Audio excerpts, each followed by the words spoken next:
Well, good morning, everyone, and welcome to the Couples Academy show. My name is Hassani. Good to have all of you with us here today. We're going to be talking about an important topic. This is something that I deal with every single day. Oftentimes, when people are calling for help and they're sharing their story about their situation, either a spouse has owned his or her responsibility, or B, they are living in complete denial. And this is very frustrating when you're seeking help because you want to restore the relationship, but the spouse continues to deny, even when you're in counseling and you're going through weekly sessions or you're doing some type of an intensive. It is hard for a person to move forward, to heal, to gain the closure that they need if their spouse continues to deny what has occurred. So, our topic for today is My Spouse Denies the Affair. And we're going to talk about the four different types of denial that an individual typically engages in, which makes recovery extremely difficult. But before we dive into today's conversation, what I want you to do is like, share, and subscribe. Let your community know that we are live. Listen, it doesn't cost you anything. We give you so much value every single day. All I want you to do is just like. Come on, click that like button.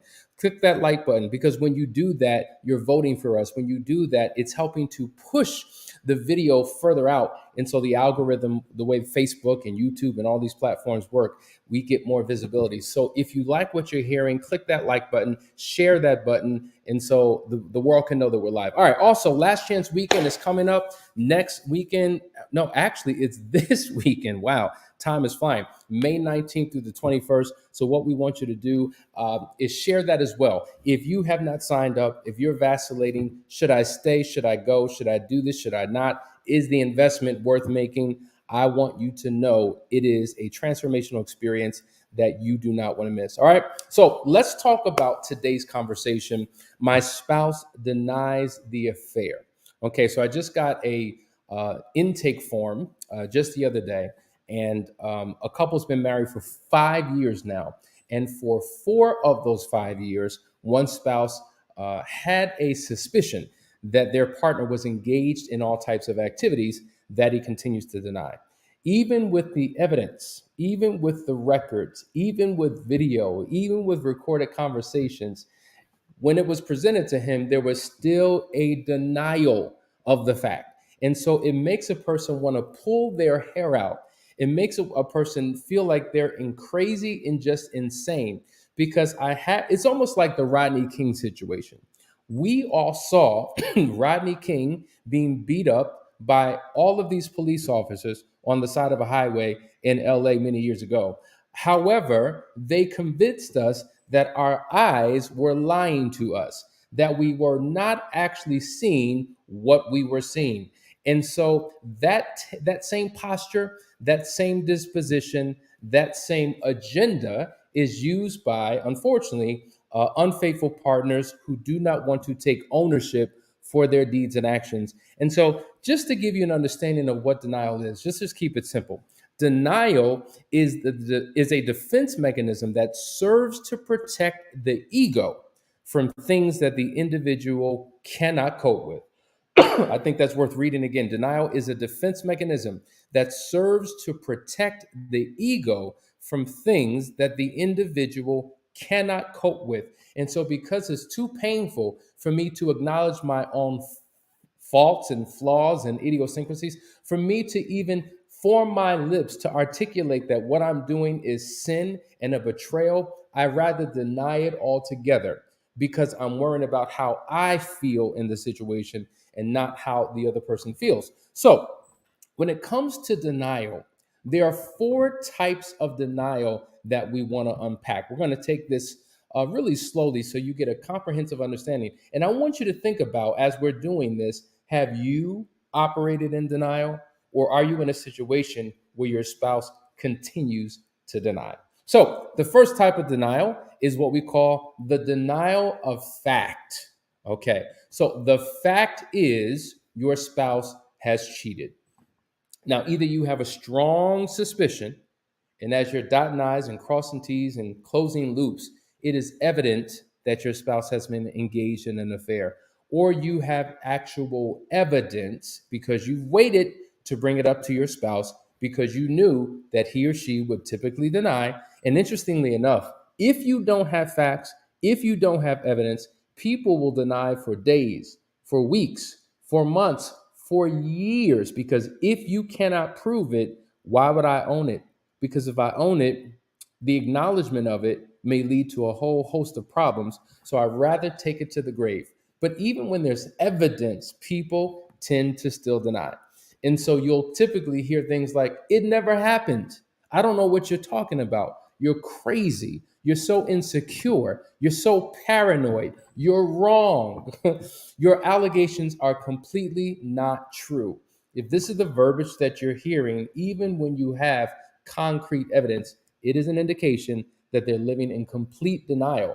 And so, yet, these are individuals who want to remain in the marriage. They want to stay in the relationship, but they want to stay in it based upon false pretenses, okay, and based upon erroneous erroneous thinking. And so that is the first type of denial. The second type of denial well, first of all, before we even get there, if you're a person who is lying and denying the fact that it happened, there are different levels of acknowledgement that you have to engage in. So for every denial, there's an acknowledgement, okay? And so first, you have to acknowledge that there is actually a real problem. The problem is real. It actually did happen. So that's the first step, because once you've acknowledged that the affair actually occurred, you got to understand there's other potential types of denials that you can still engage in. So it's not just owning what you did, but it's all the other levels that we're going to go through. Okay. So this is step one. You got to get over this hurdle. Now think about the Donkey Kong video game. Remember playing Donkey Kong back in the day? And so here you have this gorilla or this person jumping over a barrier, jumping over a hurdle on their way to get to the top to save the queen. But as they overcome one hurdle, they think the coast is clear. But yet, here comes another hurdle, right? Another hurdle that they have to deal with. And so, this second hurdle in this process is the fact that oftentimes a spouse, if they have acknowledged the affair, they will do this: they will deny the impact of their affair. See, one of the challenges that spouses have is they can't find true healing and move forward until they believe that their spouse understands the gravity of their actions and the impact that their behavior has had on their spouse's life. And so oftentimes people are not sensitive, they don't have empathy, they don't have compassion for what their spouse is going through. And so this is why joining the mentorship program, the moving forward program, when you're around other couples who've been through the same pain, a spouse can now appreciate what their partner has been talking about because they see other people who articulate similar experiences. So if I tuned in, or if I did not tune into what you were saying, I actually ignored what you were saying, but I could actually hear the pain and see the pain in somebody else. It gives me a different appreciation for what my spouse is going through. But this denial of impact shows up in a variety of different ways. And oftentimes people will make statements like, it's not that big a deal, right? It's no big deal. Listen. It didn't mean anything to me. I didn't care about the person. It was just sex. Don't be so sensitive. You're making a mountain out of a molehill, right? And so that language really speaks to a heart issue. It speaks to an issue of, yeah, I did it, and yeah, I did it, move on. Yeah, I did it. Can we just forget about it? And so the reality is they don't understand the pain. And so this is why we oftentimes talk about how I remember somebody saying that infidelity is the feeling, the pain of it. The pain of infidelity is worse than the pain of death, right? Because when somebody dies, it's a permanent situation. Yes, there's a pain of the loss. But when you've had an affair on me, not only am I dealing with the pain of the loss of the relationship, but now I'm still living and operating and functioning with the person who caused the violation. So it's a pain that can linger for a long time, especially when the spouse doesn't own what he or she has done. And so it's a perpetual pain that they live with every single day until this issue is resolved. Okay, so when we're talking about your denial of the impact, how do we overcome that? Well, number one, you've got to admit the seriousness of the problem. Okay, so one thing we know for sure: betrayed spouses, in essence, educate themselves on affairs. In essence, many of them almost have their PhD in infidelity because they're trying to figure out what happened to them. They're trying to understand the why. They're trying to process their own feelings and emotions. They're trying to figure out why they don't feel normal, why they can't sleep at night, why they have no appetite, why they're constantly triggered. So they're constantly on a quest to discover information to help things make sense. Meanwhile, the former offender doesn't even want to think about it.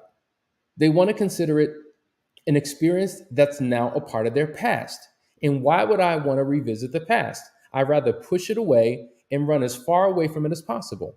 And oftentimes they remain completely ignorant of infidelity, ignorant of their behaviors, and ignorant of the impact. And so that creates an added stress and strain on a relationship because one person is all invested to figure out what they need to do to heal. Meanwhile, they have a partner who's committed to staying in the relationship, begging and pleading their spouse to stay in the relationship, but won't do the research, won't get education, won't figure out the how of restoring this relationship. Listen, guys, you're watching a Couples Academy show. We're talking about my spouse denies the affair. We just covered two types of denial. We're going to go to the other two on the other side of this break. Stay tuned. We'll be right back.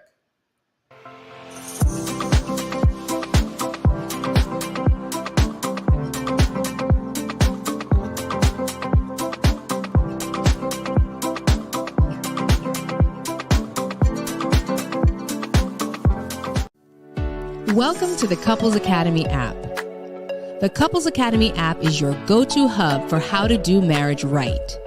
Get started with our app today by perusing our amazing features that conveniently allow you to connect. This app is packed with powerful content and resources to help you grow and stay connected. With this app, you can watch our messages, find marriage resources, watch, listen, and read the real-life stories of restored couples, sign up for events, read articles and blog posts, stay up to date with push notifications, share your favorite messages via Instagram, Facebook, Twitter, or email, and download messages for offline listening. For more information about the Couples Academy app, go to couplesacademy.org.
Good morning, guys. We're back. You're watching the Couples Academy show. We're talking about how my spouse denies the affair. We were just talking about different ways that they deny it.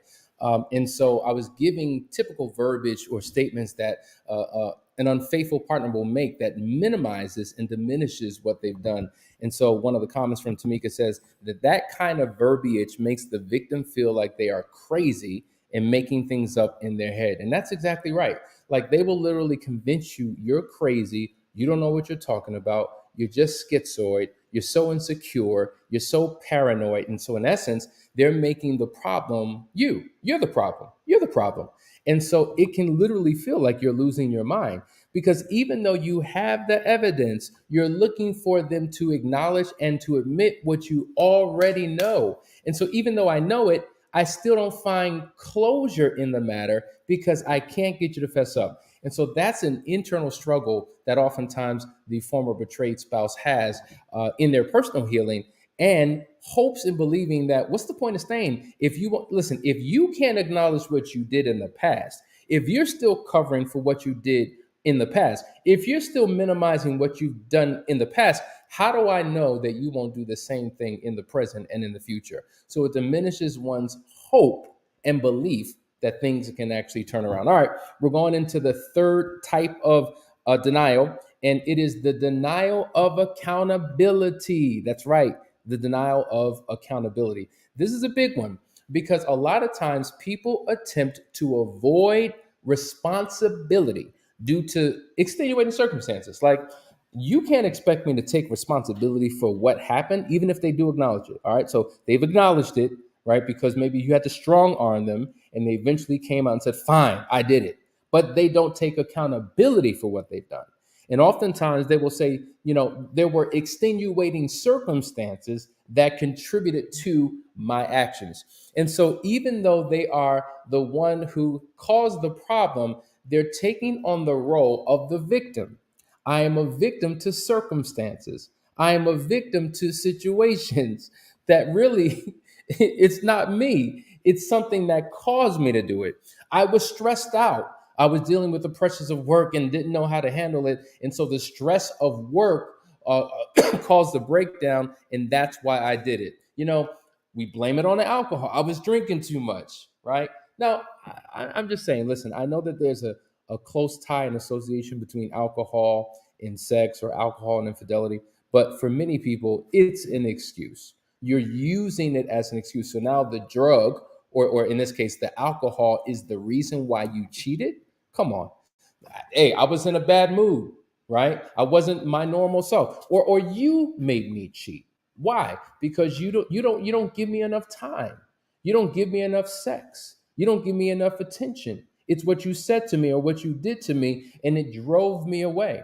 And so in this case, yes, there are always situations that we can point to that provide pressure, right? There's pressure that I experienced in my life or in our relationship that may have been a contributing factor, but the decision to do what I did is 100% on me. And until I take accountability and responsibility for my deeds and actions, it will be extremely difficult for a spouse to feel safe, for a spouse to trust, and for a spouse to genuinely forgive. And so, one of the ways that we need to take accountability is we need to assume full responsibility for the damages of our actions. Okay, that's critically important. If we don't do that, it will be very difficult for a spouse to heal. We're going to go to the last one. Okay, and this is a deep one: the denial of change. Okay, we got to talk about this for a while because the reality is, a lot of times people really, they don't place a lot of value in the need for change. Okay, and when you deny having to change, you're really denying ownership, once again, and responsibility for what you've done. And so oftentimes the things that a person will say who's denying change will say something like, well, that was who I was in the past, right? That happened in the past. There's no point in continuing to bring it up. Like, how many times are we going to have this conversation? How long are we going to have to deal with it? I don't want to talk about it because it's in the past. And I'm not trying to go into the past. I'm trying to move things forward, right? So if we can't have a conversation about what was done, then there's no acknowledgement, there's no ownership, and there's no need to change anything that we don't take the time to acknowledge. Or we may say something like, well, listen, that's just the way I am. I've always been this way. I'm always going to be this way. And so now you have an inherent, deeply embedded belief system that this is just what I do. And so, therefore, if this is who I am and this is what I do, then get used to it because it may just happen again. Now, you may not say it's going to happen again, but when you own or take on an identity of a cheater or someone who has a weakness or a struggle, listen, I just have friends. It's no big deal. Listen, it's just a weakness. It's no big deal. Listen, I've been struggling with this all my life. I mean, it's just who I am. So if you've accepted that as your identity, then it's going to be hard to break. It's almost like saying, listen, I'm a black man. There's no denying that I'm black, and there's no denying that I'm a man. That is my identity. And so I can't do anything out of I can't be a female who's Asian. It's just not going to happen. So if I identify myself as, hey, I'm just a cheater, or hey, this is just my weakness. We all got weaknesses, don't we? You're not perfect. I'm not perfect. So when we use that statement, it's a refusal to face our sins, our weaknesses, our idiosyncrasies. You're right, to face those bad behaviors head on, to produce a change because it requires doing something different. And so when we do these things, it damages what we're looking to restore in the relationship. And so the way around this is we've got to demonstrate, number one, remorse and a desire to heal through words and actions. Listen, it doesn't matter just what you say, it matters what you do. But if you do things and don't verbally acknowledge what you're doing, then there's something missing as well. So the combination of what I say and the combination of what I say and do, that alone can produce the change within me, which ultimately produces the change in the relationship. And so there's got to be a new way of thinking. There's got to be a new way of acting and behaving. There's got to be a new environment that you place yourself in. There's got to be a new standard that you live your life by. There's got to be a new frame of mind, a new thought pattern. Like everything about you has got to change if your behavior is going to change. Because if we just focus on changing the behavior, we're dealing with a fruit issue. But if we deal with the internal things that's causing the behavior, we're now dealing with a root issue. Okay. And once we dig down to the root of it all and are able to address that, then the fruit automatically changes. So hopefully this was helpful. If you are in a relationship where you have been in denial, or you're in a relationship where your partner continues to deny what he or she has done in any one of these categories, it is time for you to reach out and get the help that you need. We have an amazing team of practitioners all over this country who make impact on the lives of individuals and their marriages. So just simply reach out to us at couplesacademy.org. Call us at 678-200-8996, and we would love to be a part of your healing journey. Listen, guys, thanks for tuning in. Hope you got something out of today's show, and we'll see you tomorrow for another great episode. Take care.